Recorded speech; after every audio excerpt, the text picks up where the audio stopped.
If you don't mind, could you just introduce yourself real quick? Well, I'm Pamela D.C. Jr. I'm the director of the Mississippi Civil Rights Museum. And so we're so close to opening. What kind of emotions are going through your head right now? I want to be ready.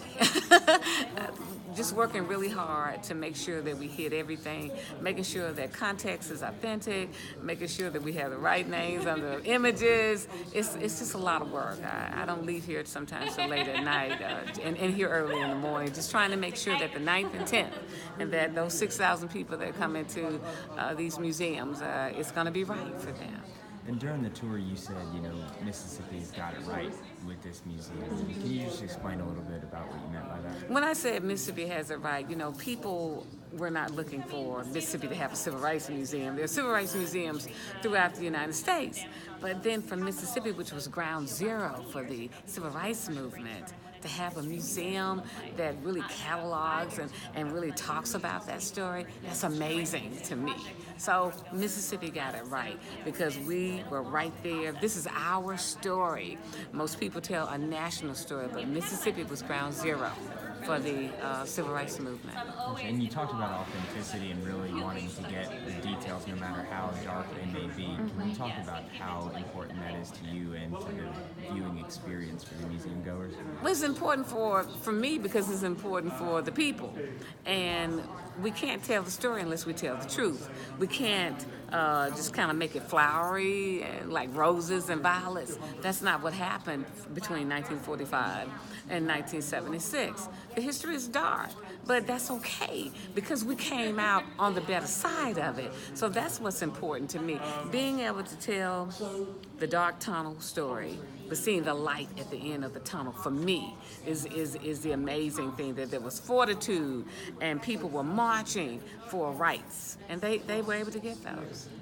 And each section of the museum seemingly introduces a new part of the story. Can you talk about that kind of continual storytelling as you walk through the museum? Yeah, well, you go from the Mississippi freedom struggle, which you're talking about the transatlantic slave trade, and then the emancipation, and you're walking into Reconstruction, which is Mississippi in black and white. And then when you see Mississippi in black and white and all the emotions you have, you come out into Gallery 3, which is this little light of mine. So you're able to breathe a little bit and kind of just rest and reflect on what you saw in 1 and 2. Then you're going to go in Gallery 4, which is a closed society, and it's amazing because then you're getting into World War II, and you're seeing the many men that went off to war, and then you're able to come back out in the Gallery 3 and breathe again.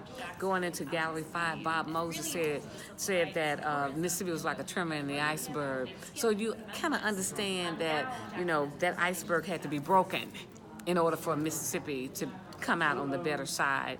In there, you're going to see the Tougaloo Nine, you're going to see Breach of Peace, you're going to see a jail cell, a paddy wagon. You're seeing these things. And then you go into Gallery 6, I Question America, which is what Fannie Lou Hamer said. So you go into the Mississippi Freedom Democratic Party.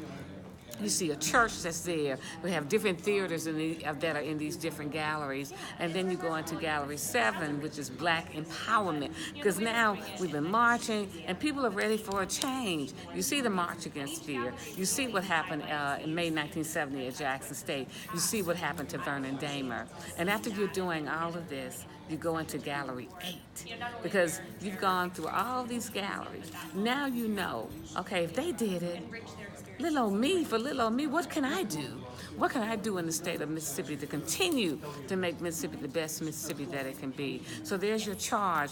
There are comment stations. There's a place to take your photograph and write a quote. So we're looking for people, once they get in Gallery 8 and they're moved by the music that they hear, that they're going to continue to go out and work in their communities.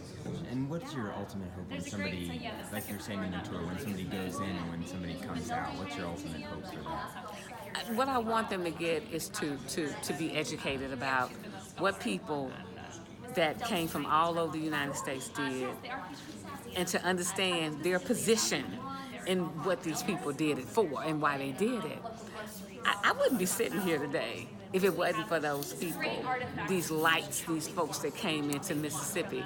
They had no idea what they were coming here for. They knew what they were coming for, but they didn't know what was going to happen to them. Look what happened to Cheney.